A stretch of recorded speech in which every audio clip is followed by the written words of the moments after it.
1941년 12월 7일 일요일 아침, 고요했던 하와이 진주만의 하늘은 불과 연기로 뒤덮였다. 일본 제국 해군 항공대가 미국 태평양 함대를 기습 공격한 이 사건은 단순한 전투가 아니었다. 전 세계를 전쟁의 소용돌이로 몰아넣은 태평양 전쟁의 서막이자 미국이 본격적으로 제2차 세계대전에 참전하는 계기가 된 역사적 분수령이었다. 당시 일본은 동아시아에서의 군사적 팽창과 자원 확보를 위해 과감한 결정을 내렸고 그 정점이 바로 진주만 공습이었다. 이 대담한 작전은 불과 2시간여 만에 미국 해군력의 심장부를 무력화시키는 성과를 거뒀지만 동시에 미국 내 여론을 격앙시키며 전쟁의 양상을 완전히 바꾸는 계기가 되었다. 진주만 공습의 배경에는 당시 일본의 외교적 고립과 경제 제재, 특히 미국의 석유 금수 조치에 따른 자원난이 크게 작용했다. 일본은 더 이상의 협상이 무의미하다고 판단하고 선제 공격을 감행함으로써 미국을 단기간에 무력화시키고 동남아시아로의 진출을 완성하고자 했다. 그러나 이 결정은 전 세계적 전쟁으로 이어지는 도화선이 되었고 결국 일본 스스로를 패망의 길로 몰고 가는 전략적 실책으로 평가받는다. 우리는 지금 그날의 하늘을 기억해야 한다. 단순한 공격 그 이상이었던 진주만 공습은 현대 전쟁사에서 전술, 전략, 외교, 심리전이 복잡하게 얽힌 결정적 사례로 남아있다. 이 사건은 태평양 전쟁 전반을 이해하는 데 있어 반드시 짚고 넘어가야 할 출발점이다. 그날의 진주만은 단지 군항이 아니라 전 세계의 역사 방향을 바꿔놓은 무대였던 것이다. 진주만 공습, 태평양 전쟁의 기점이 된 전략적 도박. 1941년 12월 7일 아침 7시 55분 일본 해군 제1항공함대 소속 6척의 항공모함에서 이륙한 350여 대의 전투기, 뇌격기, 폭격기가 하와이 오아후 섬의 진주만을 향해 날아들었다.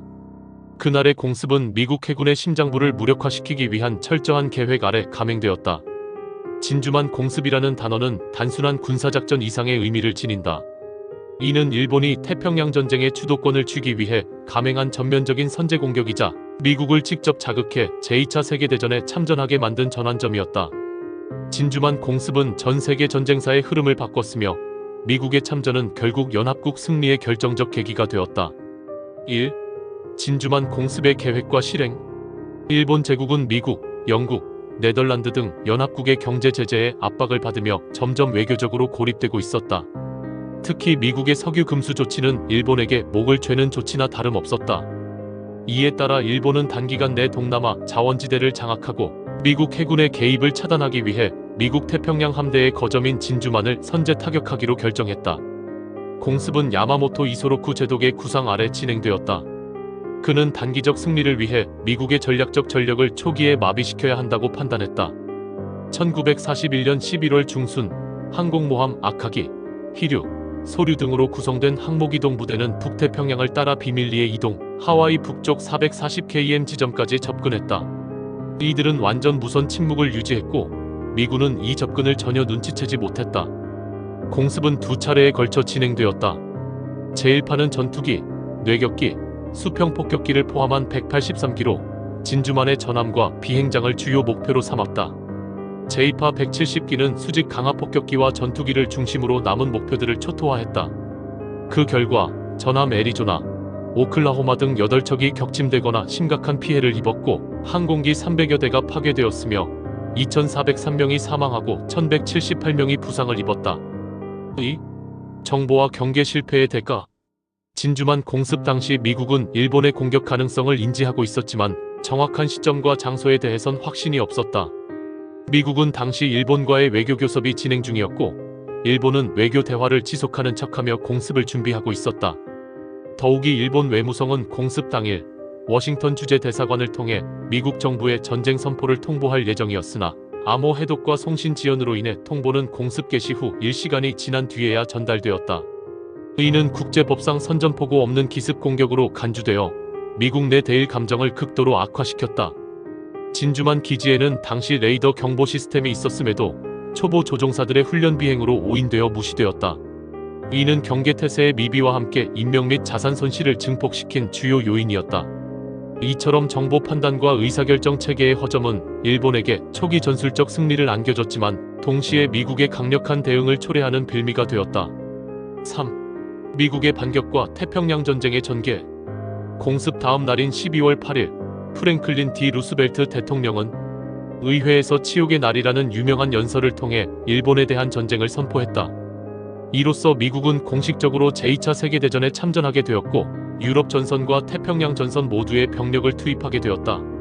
진주만 공습은 단기적으로 일본의 전략적 우위를 제공했으나 장기적으로는 미국의 전면전 돌입이라는 결과를 초래했다. 이후 벌어진 미드웨이 해전에서 미국은 일본 항공모함 4척을 격침시키는 결정적 승리를 거두었고 이는 전세를 뒤집는 결정타였다. 미드웨이 해전은 공습 6개월 만에 벌어진 전투로 야마모토가 구상한 태평양 지배 전략이 무너지기 시작한 순간이었다. 4. 전략적 의의와 군사적 평가. 진주만 공습은 군사적으로 탁월한 기획과 은밀함이 빛난 작전이었다. 일본은 항공모함 전술의 가능성을 극대화하며 당시로서는 획기적인 기동항공부대 개념을 실현한 것이다. 그러나 일본은 공습의 궁극적 목표였던 미국 항공모함을 찾지 못했고 석유 저장고와 수리시설 등 전략 인프라에 대한 공격을 소홀히 하였다. 이는 미국 해군이 빠르게 복구되고 반격을 준비할 수 있었던 중요한 이유였다. 또한 일본은 미국의 산업력과 국민적 단결력을 과소평가하였다. 공습은 미국인의 전쟁 지지 여론을 결집시켰고 전시경제 체제로의 전환을 가속화시켰다. 진주만 이후 미국은 항공모함 중심의 기동함대를 바탕으로 태평양을 반격했고 섬 점령 전략을 통해 일본 본토에 접근하는 발판을 마련하였다. 5. 외교적 국제법적 논란. 진주만 공습은 국제법적으로도 큰 논란이 되었다. 전쟁 선포 이전의 선제 공격은 국제사회에서 비열한 행위로 간주되었으며 이는 일본이 기만적인 국가라는 이미지를 심어주었다.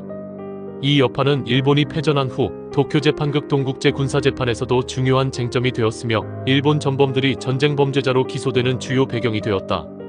특히 외교 문서 해석과 선전포고 시점에 대한 논란은 지금까지도 역사적 해석의 차이를 낳고 있다. 진주만 공습은 단순한 공격이 아니라 일본 제국주의의 야망과 미국의 반격, 그리고 세계사의 방향 전환이 겹친 중대한 사건이었다. 이 공습을 기점으로 태평양 전쟁은 본격화되었으며 아시아와 태평양 지역 전체가 전쟁의 불길에 휩싸이게 되었다.